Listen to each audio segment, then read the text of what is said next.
On vient de voir la perception des Françaises et des Français. Maintenant, comment ça se passe quand on regarde la réalité du terrain? Ce qui est important, c'est que voilà, malgré l'évolution des mentalités sur le sujet, on a une majorité des salariés LGBT qui ont déjà entendu des expressions, des insultes comme enculé, pédé, travelo, etc.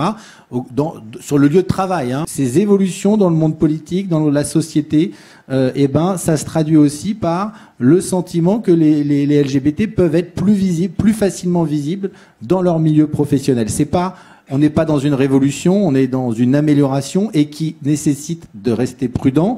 Les choses doivent être confirmées par les prochaines enquêtes et on voit bien aussi que vis-à-vis des supérieurs, on reste quand même sur quelque chose qui est minoritaire. Donc on est plutôt visible auprès de quelques collègues dont on a confiance, mais on est encore loin d'être visible partout. On sait bien que le critère central, c'est est-ce que c'est une entreprise qui est LGBT friendly?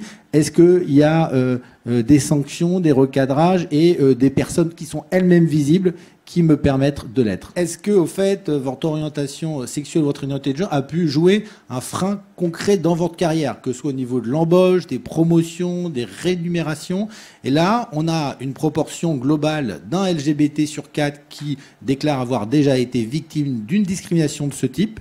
C'est de manière, on va dire, relativement stable. Je dirais que ça stagne, c'est stable, ça se tasse. Si ça se tasse et que ça se confirme dans les années prochaines, c'est plutôt positif, mais c'est loin d'être encore, on va dire, une révolution. Donc disons que ce qui est positif, c'est que ça augmente pas, et donc espérons y voir l'action de tout l'ensemble du secteur sur ce type de discrimination intolérable. On le voit, hein, c'est encore là aussi plutôt les ouvriers qui sont beaucoup plus victimes de ce type de discrimination que les cadres.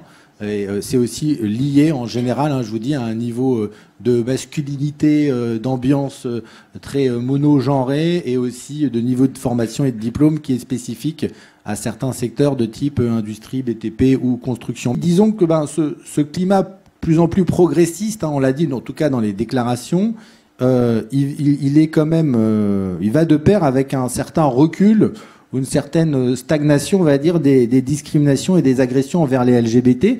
Vous voyez, les flèches sont toutes pointent toutes vers le bas. Notamment, on a quand même un recul assez significatif, moins 4 points, des actes de violence physique, comme les gifles ou d'agressions sexuelles qui sont liées à l'identité de genre ou à l'orientation sexuelle. Bon, alors attention, parce que notamment dans les salariés qui sont en contact avec la clientèle, ils sont souvent surexposés, notamment les femmes qui ont des tenues légères ou à qui on impose au fait tout un certain habit et compagnie. Là, on a toujours des personnes qui sont beaucoup plus victimes d'harcèlement sexuel, de moqueries ou voire de violences de tout ordre. Mais on va dire que la tendance est plutôt à la baisse et ça, c'est quand même un élément positif. Effectivement, on voit que les actes graves, dits graves, sont plutôt à la baisse au niveau des moqueries, des propos désobligeants. On est plutôt en stagnation, puisqu'au final, on est à 28% de personnes LGBT+, contre 30% en 2022. Ça reste relativement stable. Et effectivement, si maintenant on rentre dans un focus, on reste sur notre focus lié orientation affective d'un côté, identité de genre, on voit que les personnes transgenres et non-binaires sont plus sujettes à agression.